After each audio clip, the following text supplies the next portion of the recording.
오늘 말씀으로 은혜를 망각하면 믿음이 약해집니다 라는 제목으로 마가복음 강의 마지막 시간을 갖도록 하겠습니다.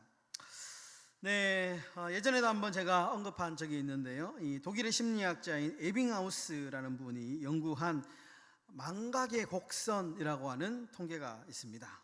한마디로 사람의 뇌는 새로운 정보를 접한 지 불과 20분이 지나면 약 42%를 잊어버리고, 하루가 지나면 67% 잊어버리고요, 한 달이 지나면 79%를 망각한다.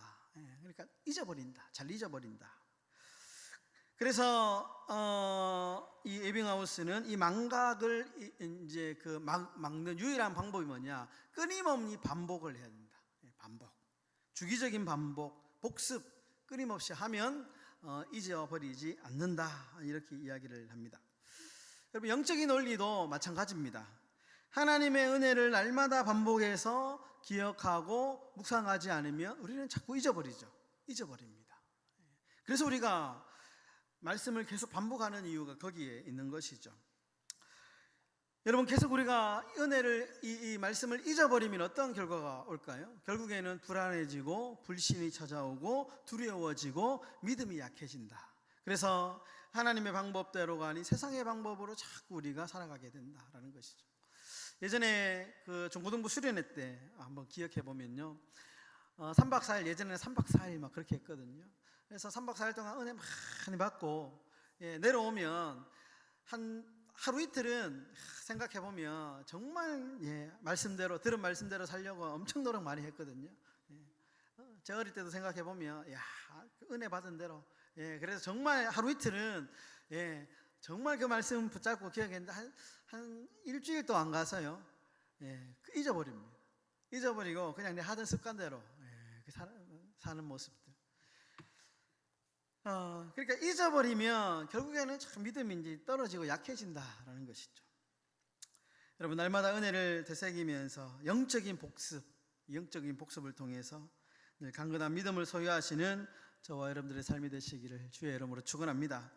오늘 본문을 보시면 이제 예수님께서 부활하셨습니다. 십자가에 못 박혀 죽으시고 사흘 만에 부활하셨습니다. 그리고 부활하신 후에 제자들을 찾아오시는데 제자들의 상태가 지금 두려움과 불신에 갇혀 있습니다. 이 두려움과 불신에 갇혀 있는 제자들을 찾아와서 예수님께서 아주 강하게 질책하는 장면이 나옵니다. 오늘 14절의 말씀 다 같이 읽도록 하겠습니다. 14절 시작. 그 후에 11제자가 음식 먹을 때에 예수께서 그들에게 나타나서 그들의 믿음 없는 것과 마음이 완악한 것을 꾸짖으시니 이는 자기가 살아나는 것을 본 자들의 말을 믿지 아니함일러라. 부활하신 예수님이 제자들을 찾아와서 가장 먼저 하신 게 뭐냐? 칭찬도 아니고 위로도 아니고 책망을 하십니다. 예수님 너무 매정하시네요.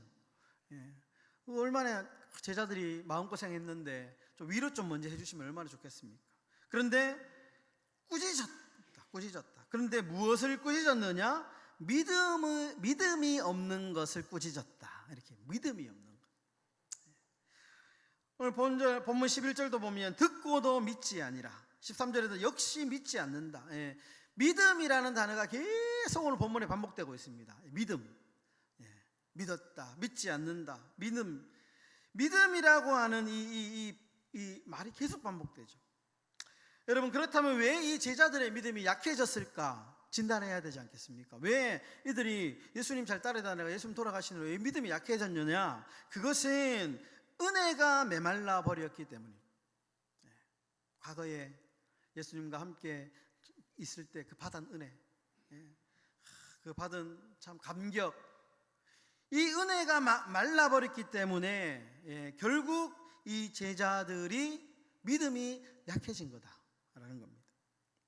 로마서 10장 17절에 보시면 아주 유명한 구절이 있습니다. 믿음은 들음에서 나며 들음은 그리스도의 말씀으로 말미암는다. 들으면 믿음이 생긴대요.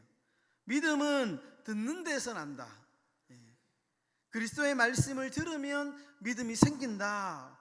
바울은 그렇게 얘기하는데, 그런데 여러분, 신기하게도 이 복음서와 이사야서를 보면 이런 말도 있습니다. 듣기는 들어도 깨닫지 못할 것이요 보기는 보아도 알지 못한다. 분명히 바울은 로마서에서 말씀을 들으면 믿음이 생긴다라고 이야기하는데, 또 한켠에서는 듣는다고 해서 다 믿음이 생기는 게 아니다, 이렇게 상충되는, 반대되는 말이 나옵니다. 차이가 무엇일까? 그것은 바로 은혜라는 베이스, 토양이 중요하다라는 겁니다. 은혜의 토양이 굳어버린 상태에서는 아무리 하나님의 말씀이 떨어져도 다 날아가 버리죠. 땅에 뿌려진 그 씨 비유 있지 않습니까? 그러니까 그 마음의 옥토가 필요하다라는 것입니다. 그것이 뭐냐? 옥토를 만드는 토양이 뭐냐? 은혜라는 거예요. 은혜. 하나님의 은혜가 필요하다는 거예요.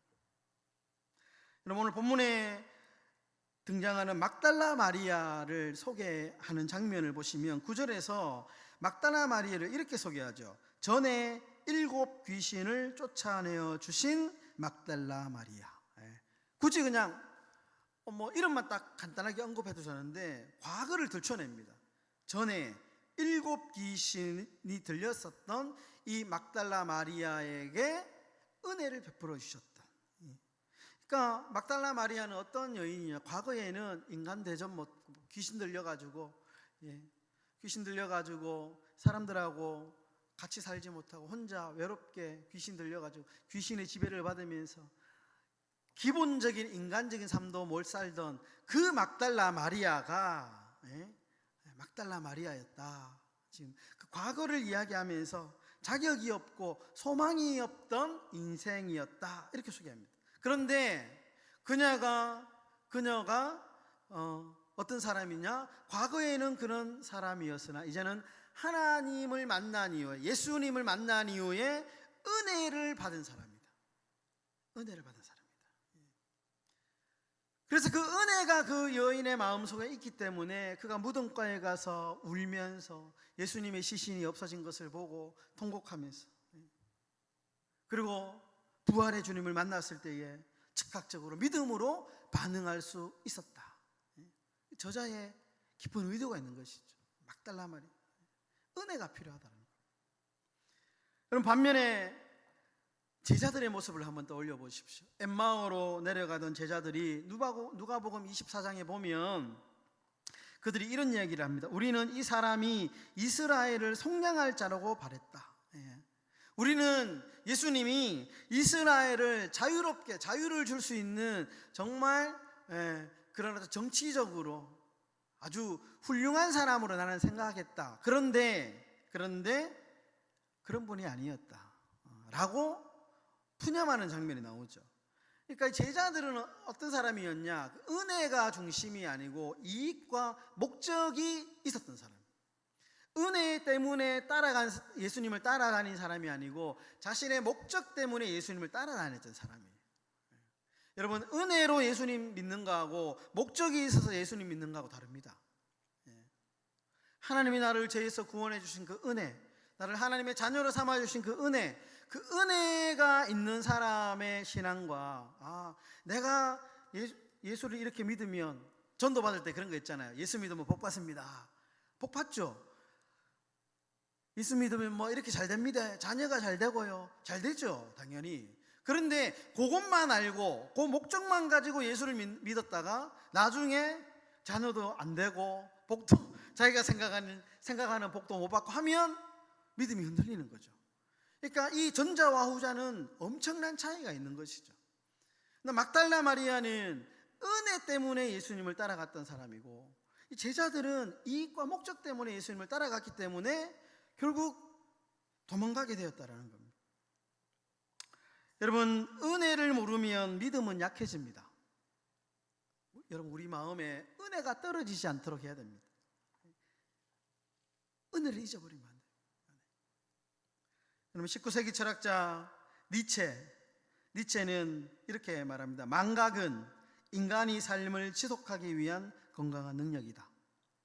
잊어버리는 것이 인간 건강하다는 거예요. 잊어버리는 거 건강하다. 맞죠? 옛날에 그 과거에 캐캐 먹은 것까지 다 기억하고 있다고 생각해 보십시오. 안 됩니다. 여러분, 그 정신분열 정신분열이라는 말이 있잖아요. 정신분열. 정신분열, 정신이 뒤집어지다라는 뜻이거든요. 이게 왜 정신분열이 오냐 하면 잊어버리지 못하기 때문에, 망각의 기능이 상실하면 이 정신이 이렇게 뒤집어지는 거예요. 인간이 감당이 안 돼가지고요. 그러니까 어느 정도 잊을 건 잊어버리고, 이렇게 해야 되는데 계속 뇌에 쓸데없는 정보들이 계속 쌓이니까 이 뇌가, 정신이 감당이 안 되니까 뒤집어져 버려요.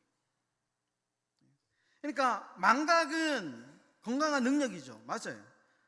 지나간 고통을 잊어야 앞으로 나갈 수 있습니다. 그런데 여러분, 동양의 맹자는 은혜를 잊고 본묵을 바꾸는 것은 짐승과 같다, 또 이런 말을 또 했습니다. 은혜를 잊어버리는 것은 짐승과 같다. 그러니까 여러분, 이 두 개의 말을 종합해 보면 잊을 것은 잊어야 되지만 잊지 말아야 될 것은 기억해야 된다는 거예요. 기억해. 여러분, 우리가 잊지 말아야 될 것이 무엇입니까? 아니, 우리가 잊어야 될 것은 있죠. 과거의 상처, 과거의 그 어떤 이 부정적인 기억. 과거에 내한테, 저 사람이 나한테 이렇게 했는데, 이런 기억들을 빨리 잊어버려야 돼요. 저 사람 나한테 섭섭하게 했는데. 요즘에 가정들이요, 부모하고 자식 간에, 자식이 부모를 성인이 되면 떠나가 버린답니다.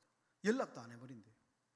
왜냐하면 과거에 막 그 부모가 상처를 줘가지고요, 해서는 안 될 말, 해서는 안 될 행동들 해가지고요, 이 자녀가 성인이 되면 집을 나가버린대요. 그리고 연락을 안 한대요. 여러분, 이런 상처는 빨리 잊으면 잊을수록 삶이 불행해지지 않죠. 그런데 여러분, 우리가 잊지 말아야 될 게 뭐냐? 그것은 십자가의 은혜를 잊으면 안 됩니다. 주님이 자신의 몸을 찢으시고 십자가에 못 박혀 죽으시고 피를 철철 흘리면서 나의 죄를 위해서, 그 십자가의 사건을 잊으면 안 되죠. 하나님이 나를 하나님의 자녀로 삼으신 그 은혜를 잊으면 안 됩니다. 잊으면 안 됩니다. 사랑하는 성도 여러분, 우리는 지금 하나님의 은혜를 가슴에 담고 살고 있습니까? 과거에 그 베풀어 주신 은혜, 자격 없는 나를 하나님의 자녀로 삼으시고 은혜 주셔서 지금 이렇게 인간답게, 옛날 어르신의 말처럼 밥이라도 먹을 수 있는, 밥 먹고 살 수 있는 이런 삶을 우리에게 하나님이 주셨다는 것이죠. 여러분, 세상의 염려와 걱정을 다 내려놓고 오직 주님의 십자가 은혜를 바라보는 복된 심령들 되시기를 주의 이름으로 축원합니다. 이야기 하나 해드리고 말씀을 맺고자 합니다. 지인 목사님 한 분이 성도님들을 데리고 얼마 전에 영국 런던으로 단기 선교를 다녀오셨습니다. 영국에 이제 런던에 가면 수많은 어떤 국립묘지가 많고요. 특별히 그 웨스트민스터 사원이라고 해서 아주 그 믿음의 역사적인 위인들의 무덤이, 왕들이 묻혀 있는 사원이 있습니다. 웨스트민스터 사원, 교회입니다. 교회. 우리 개신교 교회에서도 우리가 보통 이제 그 세례받기 전에 교육받을 때 우리는 웨스트민스터 전통을 이어받는, 그럼 웨스트민스터 신앙 고백, 우리는 이어받는 교단이거든요. 그래서 이제 보통 개신교 성도님들은 영국 가면 반드시 웨스트민스터 사원을 꼭 갑니다. 그 교회를 갑니다. 관광객들이 너무 많아요. 막 버글버글합니다. 정말 막 대리석으로 있잖아요. 수백 년 된 그 건축 양식을 보면 입이 척척 벌려지고요. 너무 좋아요.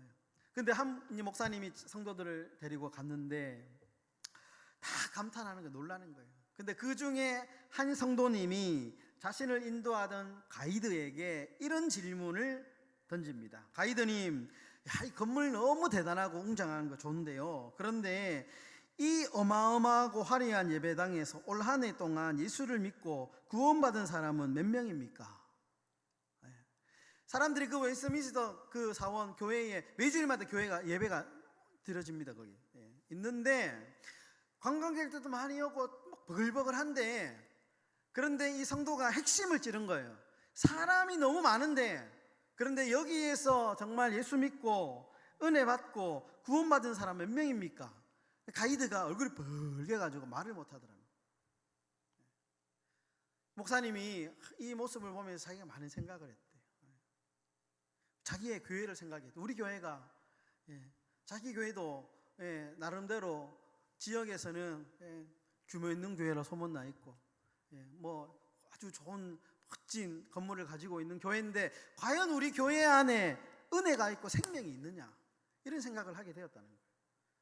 그러면서 하나님 앞에 기도하면서 회개했다는 거예요. 하나님, 우리 교회가 뭐 건물을 자랑하는 교회 되지 않게 해달라고, 사람이 많이 모이는 것을 자랑하는 교회가 되지 않게 해달라고, 우리 교회는 은혜가 흐르고 있는 교회가 되게 해달라고, 생명이 능력, 복음의 능력이 나타나는 교회가 되게 해달라고, 그렇게 기도했다라는 거예요. 여러분, 바라기는 우리 10년 가운데 우리의 행복한 교회가 정말 복음의 생명이 살아 숨쉬는 교회가 되기를 축원합니다. 저는 목회의 목적이 뭐 제 목회 성공을 바라는 것도 아니고요. 하나에 있다면 그 복음의 능력, 이 교회에 와서 온 성도들이 은혜 받고 하나님을 만나고 삶이 정말 기뻐지고 행복해지고, 우리 교회 이름처럼 우리 교회에 왔더니 내가 더 행복해졌다, 내가 행복한 교회에서 신앙생활 했더니 너무너무 행복하다. 저는 그것이 목회의 목적입니다. 여러분, 우리의 10년 가운데 은혜의 강물이 매일매일 넘쳐서 정말 여러분 은혜를 망각하지 않고 믿음이 더 충만해지고 행복이 더 충만해지고 기쁨이 더 충만해지는 그런 복된 삶이 다 되시기를 주님의 이름으로 축원합니다.